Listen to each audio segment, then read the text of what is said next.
पञ्चकट घुम्न गएको अनि हिमालको मस्त ढल्किया छ हेर्नुहोस् भिडियोमा मैले देखाएको छु। ठुलो मम्मीले के बोल्दै टिकटक बनाउनु भएको हेर्नुहोस्। आन्टीहरूलाई ठुलो मम्मीलाई जिस्काउँदै हिँडिरहेको। हामी चाहिँ पञ्चकोट घुमेर भ्याएर आन्टीहरूसँग घुम्दै बोल्दै बागलुङ कालिका झरेको मन्दिर हिँड्दै अनि बोल्दै आन्टीहरूले के भने आन्टीहरूको गीत सुन्नुभयो होला के बागलुङ गीत के भन्नुहुन्छ। म चाहिँ साडी लगाएर गएको थिएँ पञ्चकोट साडी लगाएँ बागलुङ कालिका मन्दिर हामी भर्खर पुगेँ हेर्न सक्नुहुन्छ। अनि हामीले भिडियो गराउँदै फोटो खिच्दै रमाइलो गर्दै अनि यहाँ मैले फोर्न लगाएको नरिवल नसकेर कस्तो भएको छ मलाई।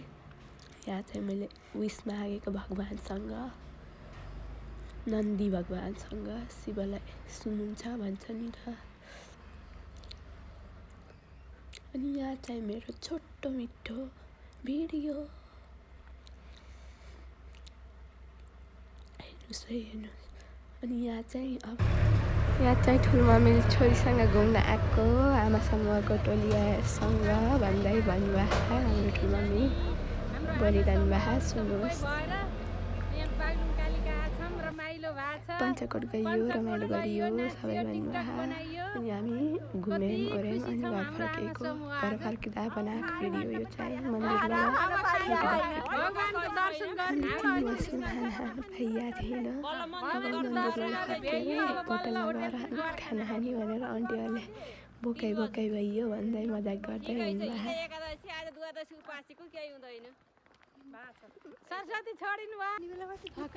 हामी चाहिँ घरबाट जाँदा गाडीको सिट गाडीको सिट पाइन्छ भनेर हामी ड्युटी दौडेको ठुलो मम्मीहरूलाई छोडेर हामी दौडिया छौँ। अहिले त सिटमा बस्नु पर्यो नि भन्दै यो चाहिँ घर फर्किँदा बनाएको यो चाहिँ नेपालको सबभन्दा ठुलो पुल हो बागलुङ र पर्वत जोड्ने हेर्न सक्नुहुन्छ। राम्रो छ घुम्न जानुहोस् बागलुङ कालिका राम्रो छ ठाउँ। अब चाहिँ राति हामी फर्किँदाखेरि घर आउँदा राति भएको थियो गाडीमा नाच्दै आएको हेर्न सक्नुहुन्छ कति रमाइलो गरेका थियौँ हामीले।